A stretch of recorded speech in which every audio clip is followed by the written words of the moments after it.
भारत और New Zealand semifinal पर umpire घोषणा कला आईसीसी। दिनिकिया क्रिकेट विश्वकप सेमीफाइनल मुकाबला परिचालना करने अंपायर नाम घोषणा करिछि आईसीसी।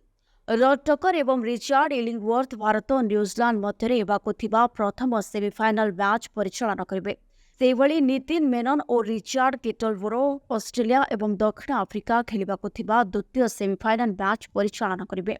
भारत लीग पर्यायर अपराजय रही। आसंता नवेम्बर 15 तारिख में मुंबई रे न्यूजीलैंड विपक्ष में प्रथम सेमीफाइनल मैच खेलिब एवं द्वितीय सेमीफाइनल नवेम्बर 16 तारिख में खेल। भारत और न्यूजीलैंड मध्य 2019 विश्वकप सेमीफाइनल रे इलिंगवर्थ ऑनफील्ड अंपायर थे, जहां न्यूजीलैंड ओल्ड ट्राफर्ड वर्षा बाधाप्राप्त मैच रे 18 रन रे जीतिथिबा बेले टक्कर तृतीय अंपायर थे।